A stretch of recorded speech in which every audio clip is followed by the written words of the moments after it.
If you've been carrying something that feels difficult to release, whether it's pain, regret, resentment, or something you can't quite explain, it can begin to feel like it's part of you. It may not always be obvious, but it quietly shapes how you feel, how you react, and how you experience your life. In this video, we're going to explore hooponopono, a practice that may appear simple on the surface, but holds a much deeper way of understanding healing, responsibility, and connection.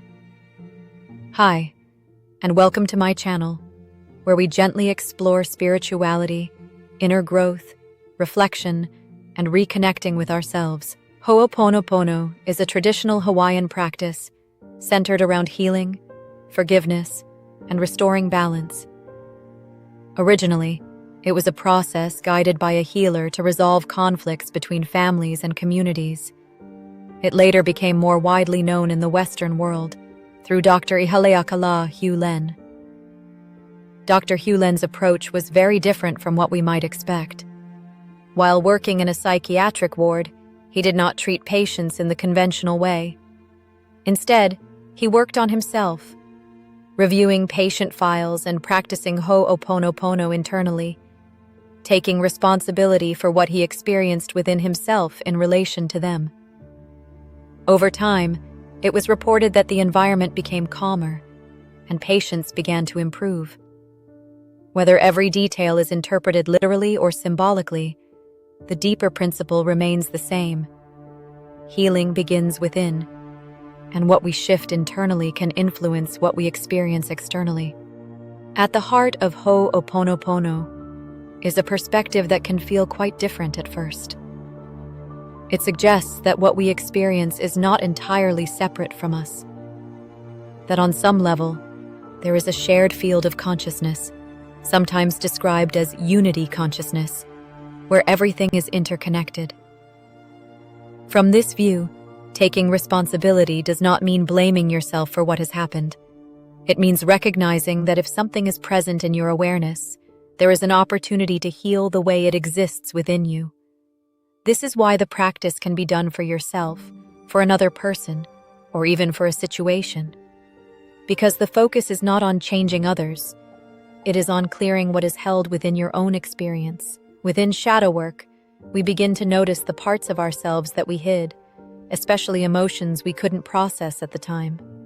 Hooponopono offers a different way of meeting those parts. It allows you to acknowledge what is there without needing to fully explain it, bringing in a sense of acceptance and compassion. This can be especially important during deeper phases of inner work, where things may feel intense or unclear. Practice centers around 4 phrases. I'm sorry. Please forgive me. Thank you. I love you. These are not just words. They reflect a deeper way of understanding responsibility and healing.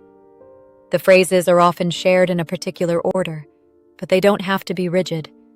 What matters most is the intention behind them. I'm sorry is an acknowledgement that something within you is connected to what you are experiencing. Whether that connection comes from past actions, conditioning, or something you may not fully understand, you are recognizing that it exists. Please forgive me is not directed outward, but inward. A willingness to release whatever is being held, even if you don't yet fully see where it comes from. Thank you is an expression of trust, that as you bring awareness and responsibility to what is present, something is already beginning to shift and clear. I love you restores balance. It brings compassion and harmony to what has been held within, allowing that part of you to soften and integrate. When you practice hooponopono, the depth comes from how you hold the experience. You might bring to mind a situation, a person, or simply a feeling that feels unresolved. Instead of analyzing it, notice how it exists within you, emotionally, or even physically in the body. Then begin repeating the phrases slowly. Sometimes it will feel neutral, and sometimes something may shift. At other times, resistance may come up. All of this is part of the process. You are not trying to force a result. You are allowing space for something to clear in its own time.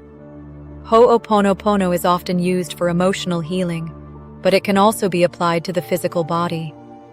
From a mind-body perspective, the body can hold on to unresolved emotional patterns, stress, or experiences over time. This doesn't mean every physical issue has a single emotional cause, but it does mean the body and mind are deeply connected. You can practice hooponopono by bringing your awareness to your body as a whole, or to a specific area that needs healing. Hooponopono is related to the idea that certain patterns don't necessarily begin in the present moment. Whether you see this through the lens of past experiences, conditioning, or even concepts like karma, the idea is similar. That what we experience may have deeper roots than we can immediately see. This practice doesn't require you to fully understand those origins. It simply allows you to begin clearing what is present now. And if you'd like to explore the idea of karma in more depth, we'll be gently looking at that in next week's video. So this brings us to who can use this practice. The simple answer is anyone and everyone. You don't need experience. You don't need to do it perfectly, and you don't even need to fully understand it. If something feels heavy, unresolved, or difficult to let go of, this practice gives you a way to begin healing it. The changes that come from hooponopono are not always obvious at first. Things don't necessarily shift straight away. But over time, you may begin to notice that something feels different. A situation that used to trigger a strong reaction may begin to feel more neutral. Not because it didn't matter, but because the hold it had on you has started to loosen. If there has been disharmony in a relationship, you may also begin to notice a shift there. It may feel more peaceful, more balanced, or simply less charged than before.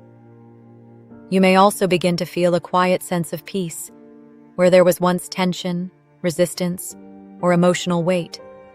This practice doesn't erase your experiences, nor does it bypass what you've been through, but it can gently change your relationship with those experiences. And in that shift, something begins to settle, and balance starts to return. Until next time, love yourself deeply. If this resonated with you, please don't forget to like the video. You're also welcome to share your thoughts or experiences in the comments below. I love reading them. And if you enjoy this kind of content, please consider subscribing. It's completely free, and it helps support the channel. Thank you so much for spending this time with me. See you in the next one.